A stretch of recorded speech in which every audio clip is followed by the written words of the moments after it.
Hi friends, இப்போ rasmalai cake செய்கிறோம். அதுக்கு வந்து நான் பால் 1 லிட்டர் பாலில் ரெண்டு மூடி வினிகர் ஊற்றி பாலை திரித்து இப்படி பன்னீர் மாதிரி எடுத்து வச்சுருக்கேன். அடுத்து ப்ராசஸிங் பார்க்கலாம். இப்படி தான் இருக்கணும். தண்ணி ஒரு பொட்டு தண்ணி இருக்கக்கூடாது. தெரியுதுங்களா? கையில் எடுத்தாலும் ஒன்றும் ஆகக்கூடாது. ஹார்டாக இருக்கணும். ஓகே, இப்போ நம்ம பன்னீர் செய்கிற ப்ராசஸிங் பார்க்கலாமா? பன்னீரை நல்லா ஸ்லேப் தொடச்சி விட்டு அதை எடுத்து பன்னீரை இப்படி போட்டுக்குங்க.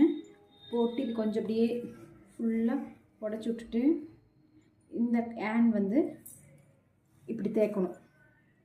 ஃபஸ்ட்டு கையில் ஒட்டும். இது பண்ண வேணால் போக போக கையில் வந்து நல்லா ஸ்டிக்காக நல்லா இதாக நின்றுக்கும்.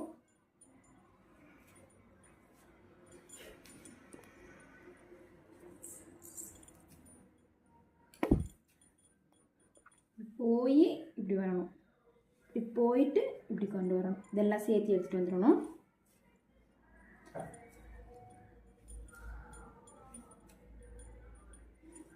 கல்லை நல்லா சுத்தமாக துடைச்சிருங்க. ஏன்னா நம்ம சாப்பிட்ற பொருள் உங்களுக்கே தெரியும். அது சாஃப்டாக எந்த அளவுக்கு சாஃப்டாக வந்திருக்குதுங்கிறது தெரியும். ஆஃப் பண்ணு. தெரியுதுங்களா? நல்லா ஒட்டாமல் கையில் ஒட்டாதுன்னா ரொம்ப இல்லை, அந்த சாஃப்ட்னஸ் வந்துட்டுருக்கு. நல்லா தெரியுது. நம்ம கையில் வந்து ஓரளவுக்கு இங்கெல்லாம் ஒட்டில் பார்த்தீங்களா? இன்னொரு 10 நிமிஷம், மொத்தமாக 10-15 நிமிஷம் நல்லா எந்த அளவுக்கு நல்லா சாஃப்டாக பண்ணிடுறீங்களோ அந்த அளவுக்கு இந்த ரசமலாய் வந்து உடையாது. நம்ம தண்ணியில் போட்டு வேக வைக்கிறப்போ ரசமலாய் வந்து உடையாது. அந்த அளவுக்கு சாஃப்ட்னஸ் வரணும்னா நம்ம அந்த அளவுக்கு நல்லா பிணையணும்.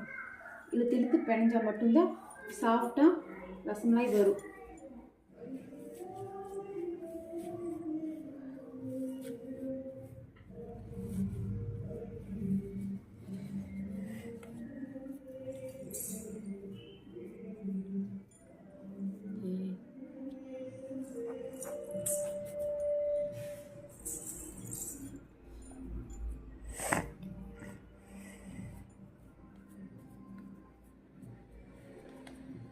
தெரியுதுங்களா? சாஃப்டாக இருக்குது பார்த்தீங்களா? அப்படியே வந்து நல்லா ஹார்டாக இருந்த மாதிரி இருந்தது.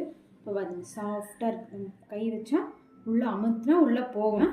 ஒரு 10 நிமிஷம் இது ரெஸ்ட் அப்படியே ஒரு காட்டன் துணியில் நல்லா க்ளோஸ் பண்ணி அப்படியே கொஞ்சம் நேரம் வச்சு க்ளோஸ் பண்ணி வைக்கலாம்.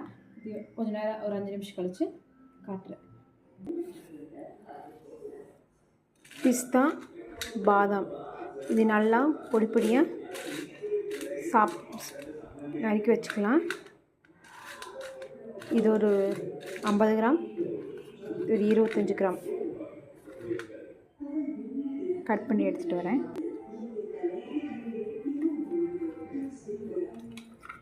நான் இதுதான் ஷாப் பண்ணேன். பாதாம் இது கூட 25 கிராம் முந்திரி எடுத்துக்கோங்க.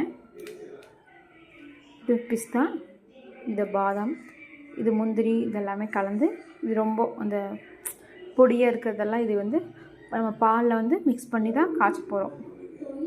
அதனால இது தனியாக எடுத்து வச்சுருக்கேன்.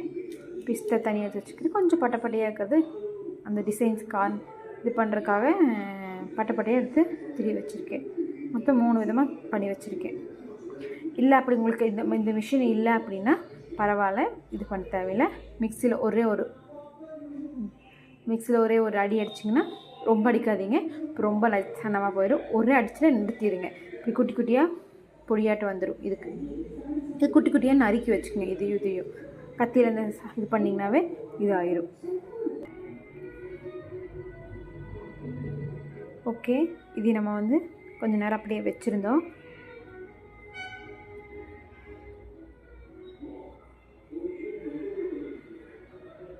பார்த்தீங்களா? ரெண்டு அழகாக வருது பார்த்தீங்களா? அது மாதிரி கொஞ்சம் நேரம் வச்சுருந்திங்கன்னா இது சாஃப்டாகவும் இதாகும். இங்கே பார்த்தீங்களா? தெரியுதா உங்களுக்கு? ஓகே, நான் உருண்டை கூட்டி கொண்டு வரேன். ஒரே ஒரு உருண்டையை நான் வந்து காட்டுறேன். இந்த சைஸ் வேணும்னா போதும், இல்லைன்னா இதை விட கொஞ்சம் பெரிய சைஸ் போடுறனால போட்டுக்கலாம். ஏன்னா இது வந்து வேகிறப்பவும் பெருசாகும், அதுக்குள்ளே ஊறுறப்பவும் கொஞ்சம் பெருசாகும்.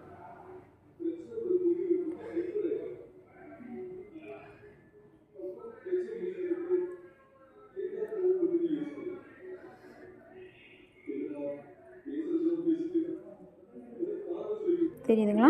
கொஞ்சம் லைட்டாக அழுத்தம் கொடுத்து பிணைஞ்சிங்கன்னா இந்த அளவுக்கு வந்துடும். நல்லா சைனிங்காக தெரியுதுங்களா? அதனால தான் கொஞ்சம் நேரம் ஊற கூடுறதுக்கு. ஓகே, இப்போ நான் எல்லா பால்ஸும் உருட்டிட்டு உங்களுக்கு காட்டுறேன். இப்போ இதில் 1/2 கிலோ சர்க்கரை போட்டிருக்கேன். 1/2 லிட்டர் தண்ணி ஊற்றி இது நல்லா கொதிக்க வைக்கலாம்.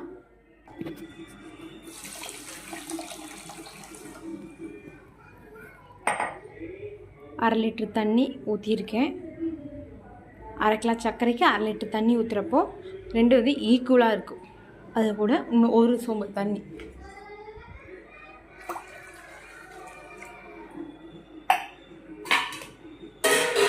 சரியாக 600 தண்ணி ஊற்றிருக்கேன். சர்க்கரையோட 1 மடங்கு தண்ணி அதிகமாக ஊற்றிருக்கேன்.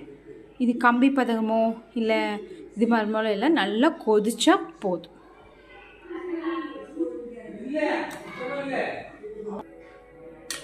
சரி, இது கொதிக்கட்டும், உங்களுக்கு காட்டுறேன்.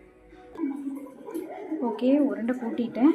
அதை உருண்டை வீதி எடுக்காமல் உள்ளேயே போட்டுட்டேன். கொதிக்கிறது தெரியுதுங்களா? நல்லா கொதிக்கிறது தெரியுதுங்களா? இது மாதிரி நல்லா கொதிக்கணும். உருண்டையை வந்து கொதிக்கிறதுக்கு தண்ணியில் ஒரு பாதியாக கொதிக்கணும். ஓகே, இது அப்படியே கொதிக்கட்டும்.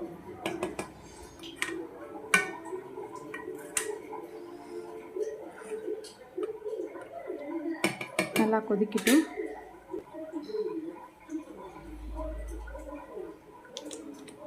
இது வந்து நம்ம ரசமலாய்க்குள்ளே தான் போட போகிறோம். அதனால் இதில் வந்து கலர் பிடிக்கணும். அதனால் இதில் 2 போட்டு ஃபுட் கலர் ஊற்றுறேன். தெரியுதுங்களா? எல்லோ கலர் மாறிடுச்சு. ரசமலாயும் எல்லோ கலரில் தான் வரும். ஏன்னா வந்து இது ரசமலாய் வந்து எல்லோ கலரில் தான் இருக்கும். ஏன்னா அதில் வந்து குங்குமப்பூ போட போகிறோம். தண்ணியில் வந்து குங்குமப்பூ போட்டால் ஒரு மாதிரியாக இருக்கும் அப்படிங்கிறதுக்காக